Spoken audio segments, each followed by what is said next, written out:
All right, my friends, welcome back to another episode of the Basics of Balance. My name is Ariella. I will be your host. I am really excited to talk about this topic because there is so much noise, there is so much confusion in the information age, which is where we are right now in, in society, as it relates to exercise and moving your body and what's the best. And I want to lose my hip dip. So, what kind of exercise should I do for that? And I want to lose weight. So, I'm going to follow this workout program that says these are fat burning workouts, or, fasted cardio is best for losing. See what I'm saying? There's a lot of ways to move your body. Okay. And when we talk about exercise, similar, or I should say, in alignment with kind of like the whole entire point of this podcast, we often focus on the specifics before we focus on the basics. Okay. And so, what I mean by that is when we are focused on the specifics of exercise, it's exactly what I just said. We have a goal and we are looking for the fastest route to reach that goal, right? If I want to be toned, what kind of exercises do I need to do? Yada yada yada, right? However, our society does not have an issue as so much as it relates to focusing on the specifics as much as we are just not moving enough, period. We as a society are sedentary, okay?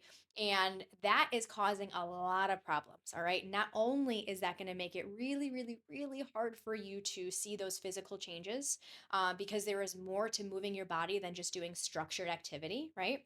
uh, there is also a line of logic that I typically like to say oftentimes all movement is created equal, but not all movement has the same value. Okay. So that is essentially saying, listen, it doesn't necessarily matter how you move your body.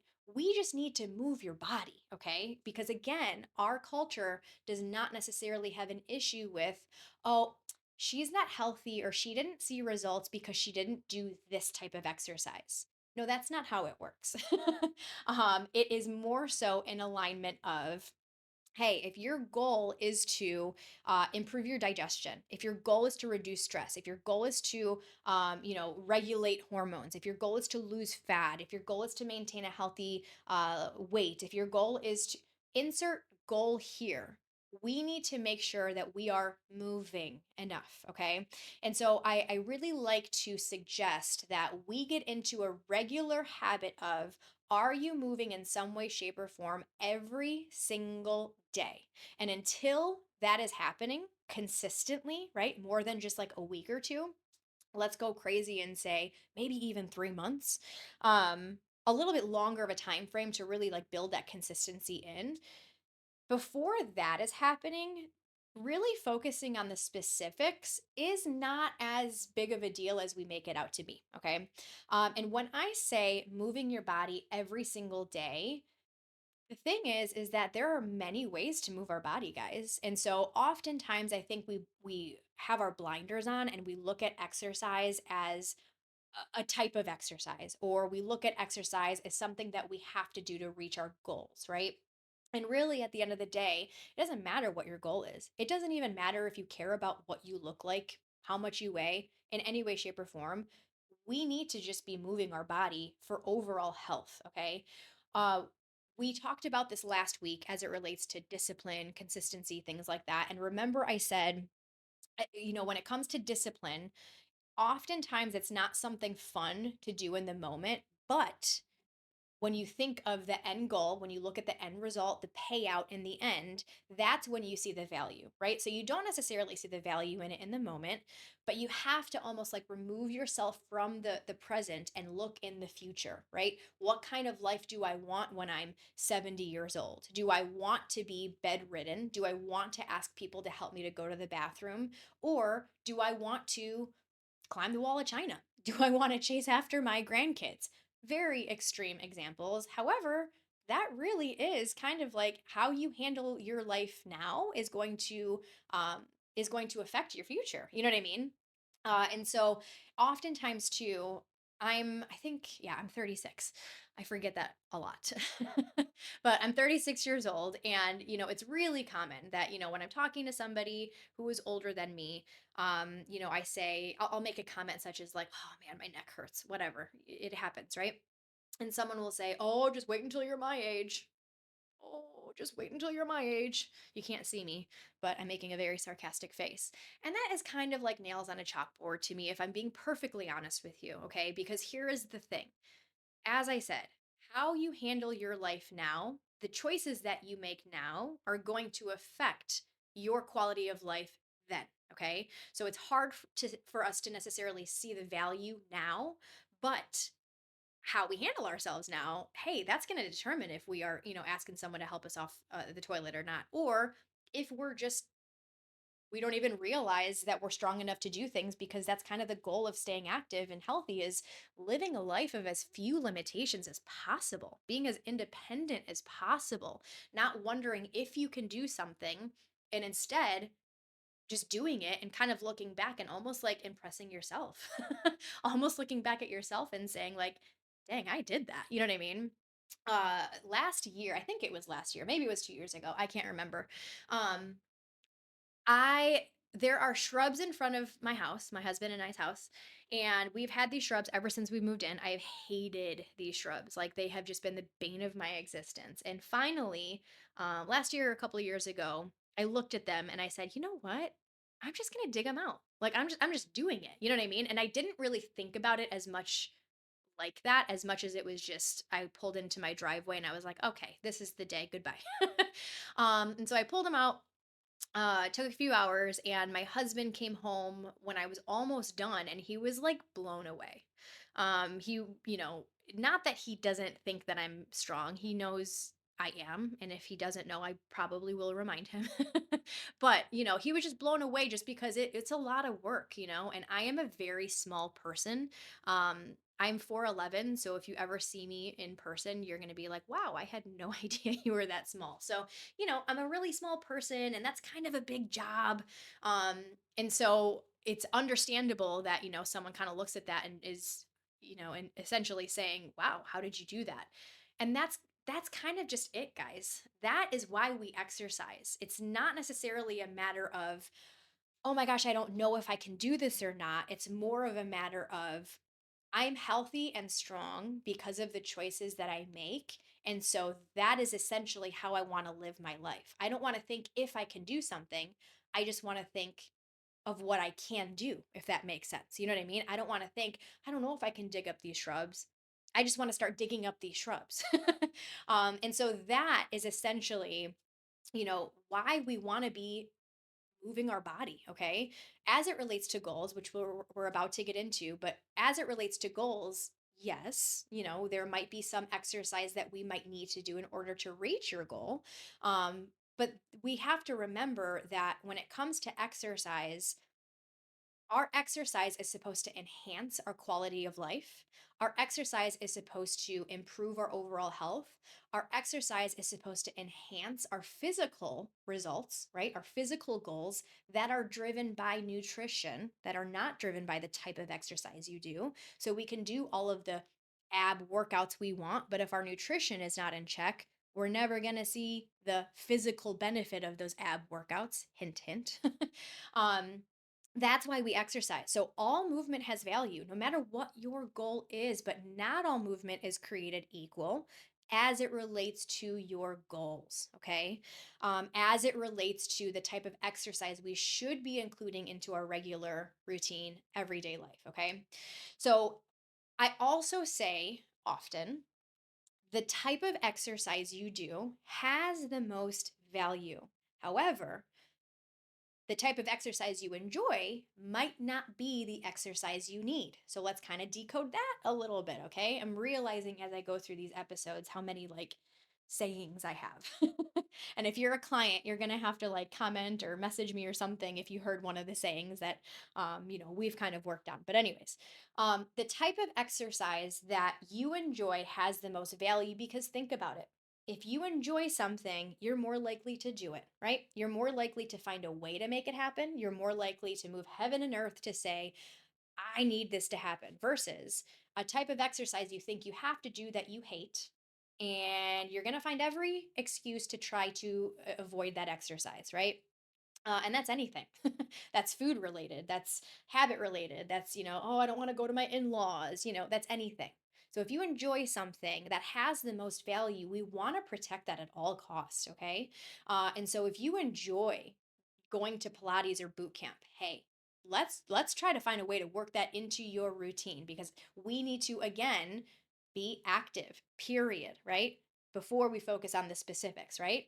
And so, trying to find a type of exercise that you enjoy, that might take you, some curiosity, signing up for random classes, saying yes when your friend wants to go for a run and you're scared, but hey, try it. You know what I mean? Like, get curious and try things.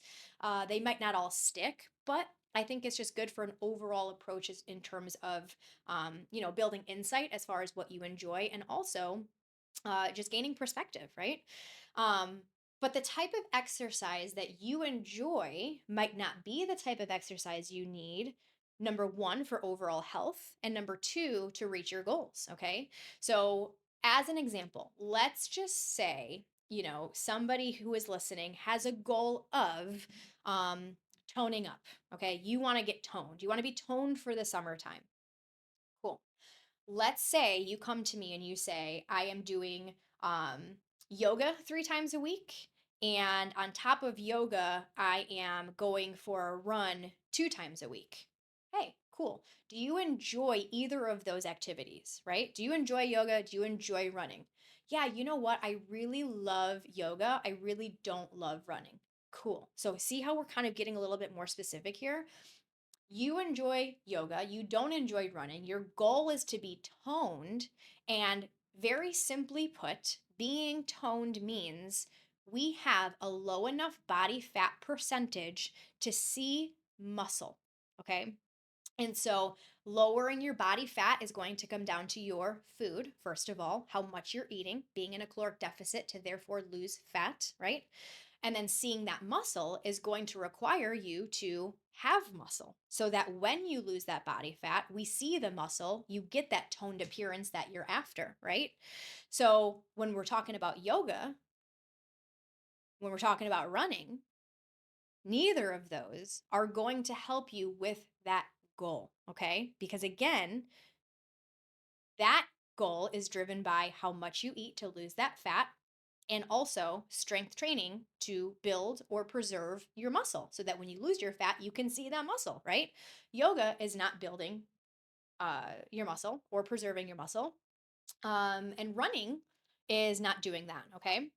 Now, running is cardio, okay? And so one might argue, yeah, but if I want to lose fat, I have to do cardio. Well, here's the thing, like I said, your exercise can enhance your nutritional choices, right? So if we are trying to lose fat, we need to be in a caloric deficit, and cardio is not necessarily required in order to lose fat. Now, we want to include cardio for overall health reasons. There's more to exercise than just chasing our goals, right? We can't ignore that. However, that's why it's kind of important to understand not all exercise is created equal, like I said earlier, right? And so if your goal is to lose, or I'm sorry, if your goal is to be toned and you enjoy yoga, but you don't enjoy running, hey, let's continue yoga, right? And let's include some strength training, okay? Because yoga is something you enjoy, it's movement that has value, but strength training is also going to help you in your specific goal. It's going to enhance your nutritional choices to lower fat, and that strength training is going to check the box of building or preserving your muscle. You see where I'm going with this? So, I think before we get into the specifics in terms of, you know, what's the best kind of exercise, are we moving every single day, period? And so when I say are we moving every single day, with this same example, I don't mean are we lifting weights every single day. I don't mean that at all, okay? Because when you are lifting weights, you also need to give those muscles time to recover. You need rest days, okay? If you don't give yourself rest days, you are number one, going to increase your risk of injury, which is going to take you out of the game for a while, which is going to really frustrate you and set you back. And then also, number two, you are not going to be able to continue to make progress because if your muscles aren't recovered, they cannot get stronger. Okay. And so we're essentially starting each workout in a strength deficit, and we can't really like get our head above water because we're not giving our body rest days. Right. So, when I say movement every single day, I don't mean lifting weights every day. I also don't necessarily mean doing high intensity cardio type exercise every single day either, right? Because that can be a lot of stress on your body. Lots of jumping usually involved in those kinds of exercises, especially if there are weights involved in those type of classes or workouts. Again, we need to let our body recover, right? But movement every day could be something low impact like yoga. Okay. So there's that value, that type of exercise you enjoy. Hey, let's include a little bit of what you need, such as your strength training, but let's definitely lean into that yoga. That can be something that you can do more often because that is not um, necessarily requiring your body to take some rest days, right? Another type of exercise that, I personally do every single day, and I help my clients do it, or to at least try to do it every day in some way, shape, or form, is walking. Okay. It's getting your steps in. Walking is one of the best types of exercise that, if you can, you should be doing. It's free. You can go outside, it's free. Yes, if it's, in the summertime, you might want to wake up a little bit earlier to beat the heat. In the wintertime, you might want to bundle up and layer up, but it's free. You know what I mean? And walking is technically cardio. You do not have to power walk. You do not have to elevate your heart rate in order for it to count as cardio. It is just inherently cardio. It's not high impact like boot camp, of course, but it is cardio. And so walking is something that you could do every single day, right? Whether that's you have a step goal to kind of hold you to that goal to make sure that you're, kind of pushing yourself, if you will. Or maybe it's just something like, hey, I just want to walk for 30 minutes every day. And maybe that's in one sitting, or maybe you break that up throughout the day, right? Movement every day is my point. Okay. And so, are we focused on that basic before we focus on that specific? And now, I will say too, as it relates to overall health, a lot of people don't. Um, a lot of people don't understand how simple it can be to really lean into a couple of different ways of moving, such as strength training and walking. And I'm hitting those two again for overall health because those two also have massive, um, what's the word I'm looking for here? Massive influence. There we go. On your overall health. Okay. Walking is not only going to help produce blood flow or promote blood flow to injured areas. And so, injured areas being, if maybe you genuinely have an injury, such as like, you pulled your back or you have weak knees or weak hips, whatever the case is. When our body circulates blood flow, that blood flow is helping you heal. Okay, it's helping promote healing. Okay, um, and also, too, when we think about injuries, think about mini injuries as it relates to strength training as well, right? We're sore, and that soreness means a few different things, which we won't get into in this podcast. But when you're sore, that is a really good sign that you're not recovered. And so when you're sore, you're not recovered from little tiny micro injuries, if you will. Think about little tiny like cuts in your muscles, okay? And so walking can help promote healing, promote recovery as it relates to your lifts. All right. I can't tell you how many times I have been so sore from starting like a new training block, um, which we're usually more sore in the beginning of a training block, as it relates to, continuing to do the same exercises over and over again. That soreness dissipates, right? Um, but it's really common that when I'm super sore at the beginning of a training block, I'll go for a walk and I'm not as sore. Well, that's because blood flow movement is healing. It's going to promote that, right? Walking is also going to elevate your mood. Okay, so if you're in a bad mood, one of the best things you can do is go for a walk outside. All right, in the vitamin D, even if it's overcast. All right, the UV is still there. You are still getting the rays. I heard somewhere, or something somewhere. And I personally agree with this. It might not be true or not, but you can tell me if I'm right or wrong. That even when it's cloudy outside, that's when the sun rays are its strongest, actually, because it's trying to penetrate through those clouds. So I kind of take that information and say, it doesn't matter if it's a cloudy day, doesn't matter if it's a sunny day. Going for a walk outside is going to help boost your mood. Okay, and here's the thing, guys: on a cloudy day, I don't know if you struggle with your mental health. I know I do. And on cloudy days, man, it's hard. It's hard to be motivated. It's hard to be energized. It's hard to put a smile on your face and put one foot in front of the other. And sometimes you don't feel like it, but you always feel better afterwards. Okay. So walking can really do wonders to help elevate your mood. All right. It's also going to give you energy. Okay. So moving in general, but walking specifically, because it's so low impact, low intensity, it is really going to give you an energy boost as well. All right. Oftentimes we look at exercise as, man, I'm too tired to exercise, right? I need energy in order to exercise, but it's backwards. We get energy by moving. We don't wait around to be energized to move. Okay. Remember last week, we also talked about motivation and how motivation comes after action. But really, what we end up doing is we wait for motivation to take action and then wonder why we have not taken action. It's the same thing. Okay. So when you are, down in the dumps, or you're, really just low energy, I know, like, I personally, when I have really heavy computer days, when I'm just sitting at my desk for the majority of the day, whoo, I'm zapped. It's really exhausting. I'm sure you guys feel that way too in some way, shape, or form. And when I just go for a walk for just a few minutes, it really helps improve my energy and my overall headspace. Okay. It can also regulate hormones. It can also regulate blood sugar, your insulin response. Okay. And so as it relates to hormones, hormones are all the rage right now, and we're not going to necessarily get into all of that in this episode. But excuse me, as it relates to, let's say, your hunger hormones. Okay. If you are somebody who is trying to control how much you eat for whatever reason, hey, staying in control of how much you eat through making sure that your hunger hormones are not all over the place, making it harder for you to say no to temptation. That kind of matters. Similarly speaking, your blood sugar, same. If your blood sugar is all over the place, it's going to be really hard for you to say no to that extra slice of um, pizza, right?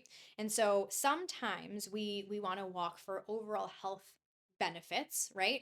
Or sometimes we want to walk because it's going to help us, in our goal of trying to maintain a healthy weight, or trying to be healthy in general, or trying to lose weight, or whatever the case is, right? And that's something you can do every day, guys. So if you are someone who is not moving every single day, I would encourage you to walk every day. And if, walking isn't your speed, well, what is the type of exercise that you can do every single day? Okay. Maybe you alternate, right? So maybe you have something that you do every day, but it's different. It looks different every day. Maybe you do yoga, maybe you do strength training, maybe you do boot camp, maybe you do walking, maybe it's just a variety, right? But I think that no matter what goal you are chasing, walking a leisurely pace. You don't have to elevate your heart rate. It can be super, super leisurely. And strength training, which is often lifting heavier than we realize, and we're going to get into that in a minute, is going to give you the biggest bang for your buck, okay, for your time invested and for the overall benefit that both of those will provide, okay? Strength training is one of those types of movement that also is going to be such a great return on investment as you age, okay? As we age, we are losing muscle. And so we're kind of on a hamster wheel, okay? And our society, number one, doesn't necessarily understand, I will say. They don't understand how heavy we truly do need to lift in order to simply preserve the muscle we have, okay? We're not even talking about building new muscle, just simply preserve our muscle, okay? We need to be strength training, okay?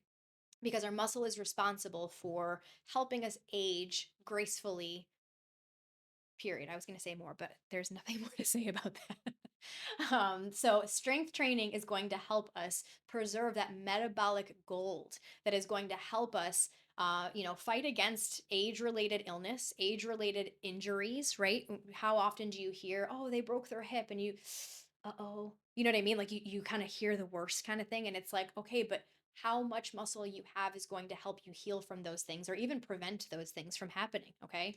And so strength training needs to be a part of, your routine as much as possible. Okay.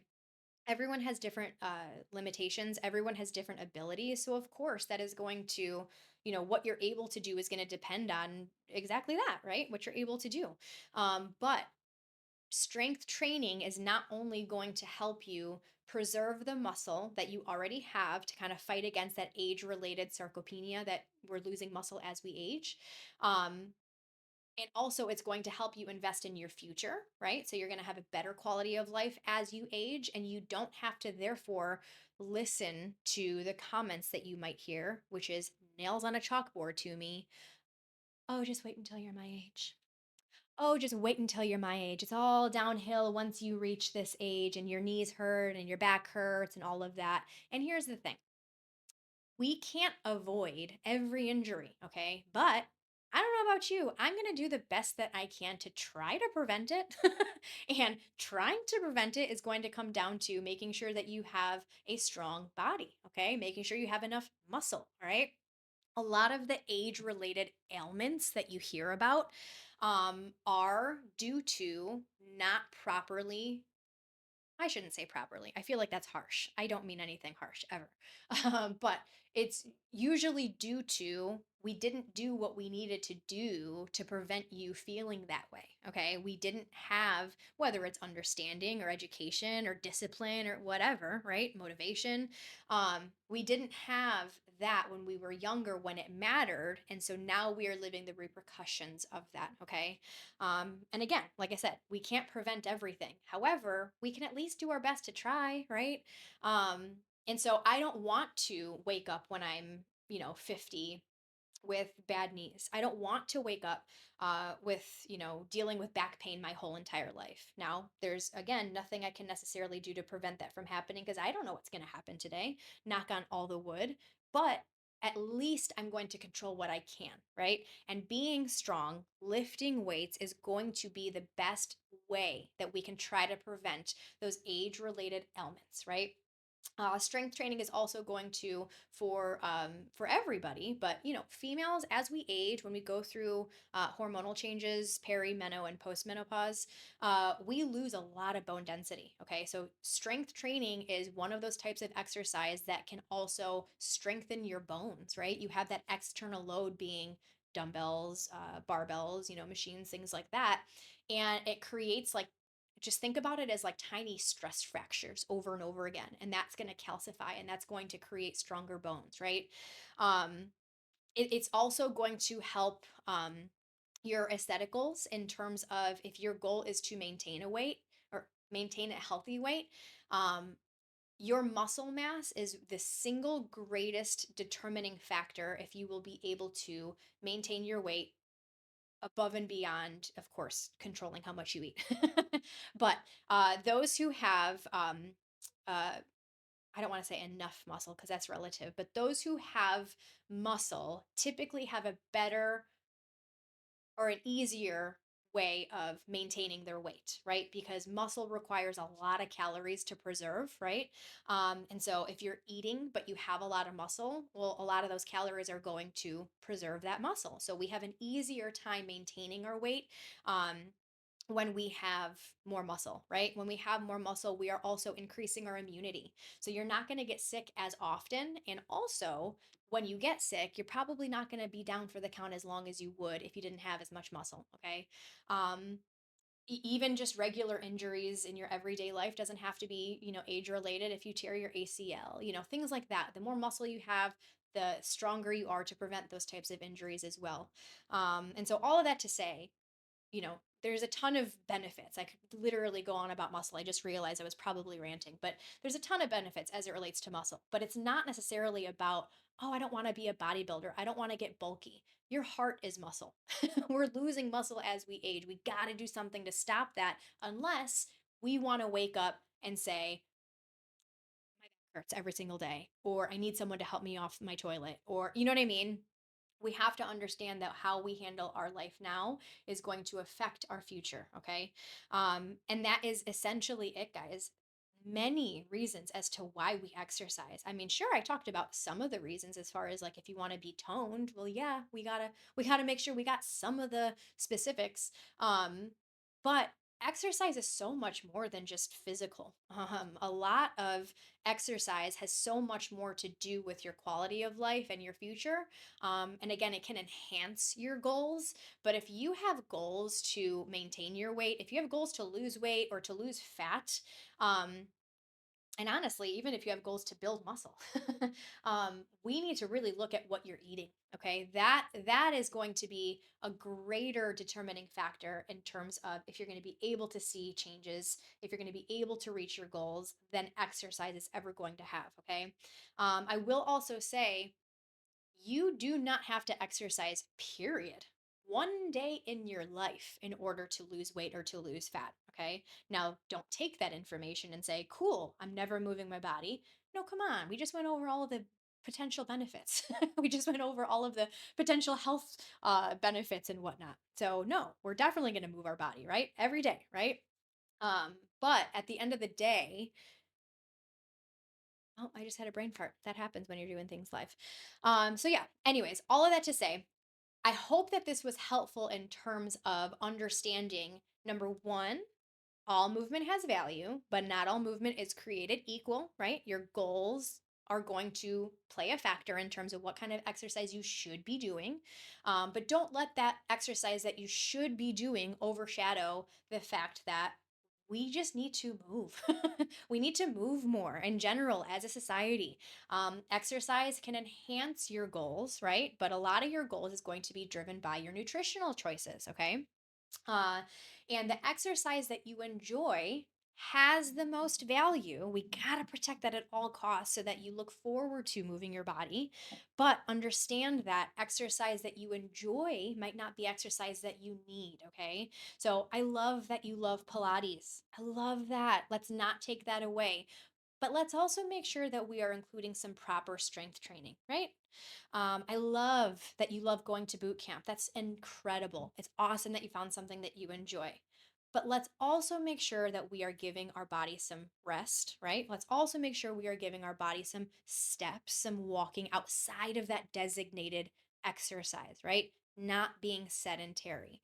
And so the type of exercise that you need is largely going to depend on your goal.